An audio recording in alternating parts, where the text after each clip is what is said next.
Alright, so this chapter is about energy. Energy turns out to be a very useful concept. There's two types that we're going to talk about in this chapter.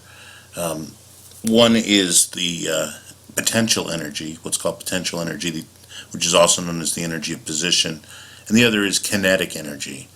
There's lots of different types of potential energy. There's gravitational potential energy, there's the energy in a spring, there's potential energy in an electric field, but primarily in this chapter we're going to talk about gravitational potential energy, the energy that an object that has some mass m has with respect to the ground or something like that. Kinetic energy is always the same, 1/2 the mass of the object times its velocity squared. We'll get into that shortly. Alright, so the basic idea that this is really the beginning of what's called the conservation of energy. So energy is transformed through work or heat, and the total amount remains the same. So it's basically the statement of the conservation of energy. We'll get a little bit more detailed statement a little bit later. Here, well, there it is right here. The fundamental. This is a very basic law of mechanics, just like the law of the conservation of momentum. All right, so we'll get into that in just a second. There's different ways in which we see energy. Work is a way of transforming energy. Motion is a type of energy. There's the energy of position, as I told you, that's called potential energy. There's radiation. Light has energy. Heat is a source of energy. There's energy in chemicals. When you break, for example, when you break apart certain molecules in your body, that it provides energy to your body. Of course, there's nuclear energy. Mass itself is a form of energy. So we have all that. All right. So today in society we use primarily petroleum and coal. So petroleum, of course, is oil or natural gas. Coal is just basically a different form of the same thing. To some extent, we use moving water, hydroelectric plants, and so forth, nuclear power plants, and lately there's wind power, using the wind to turn turbines to turn that into electricity, as well as solar energy, just directly turning sunlight into electricity. We'll get into that in a little bit. So some of the different ways that we use it is, moving, generating electricity, heating our homes and businesses, cooling, and also lighting those same businesses. All right, so here's our first equation.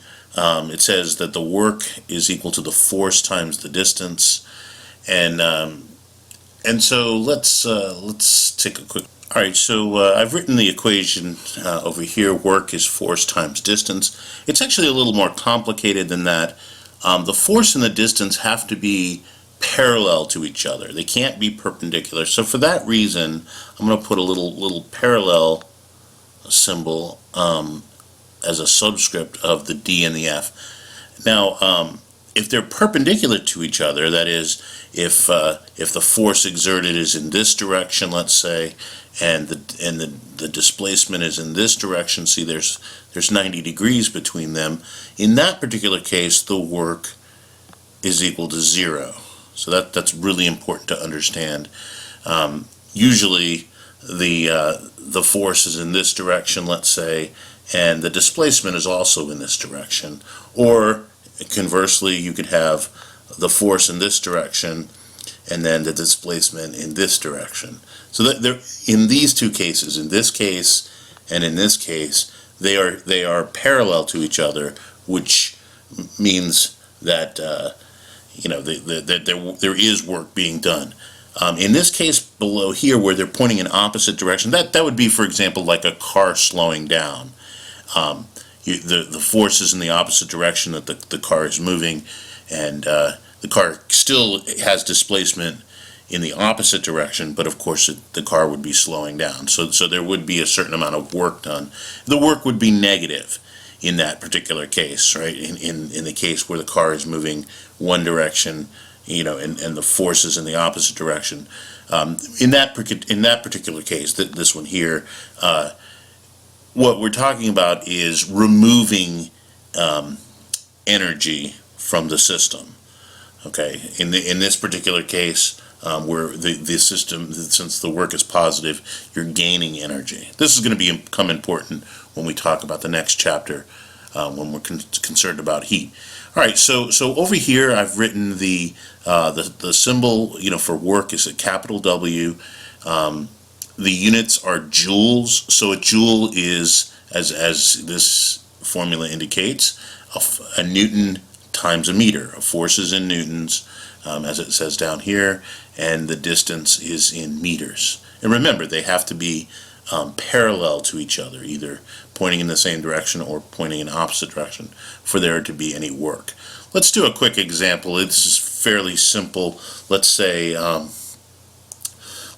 work done is 15,000 joules, and let's say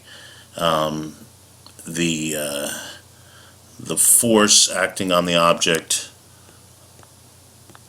is, I don't know, let's just for simplicity, I'll just say 2,000 newtons. And so the question is, if you actually let's make it negative, just for the fun of it.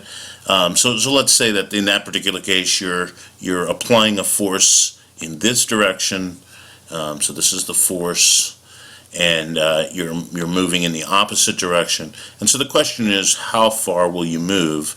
Basically, like if this was a car, for example, how far would you move before the car stops? All right, and so we're just going to use our equation, right? Work is equal to force times distance, and they're already parallel to each other. I mean, one of them happens to be negative, but that's fine. And so we're going to rearrange this equation and solve for d. Right? So we divide both sides by f, since we know f. So in this particular case, I'm going to rewrite this equation, which just solved for d. The distance is the work divided by the force. And in our case, we've got 15,000 joules divided by negative 2,000 newtons.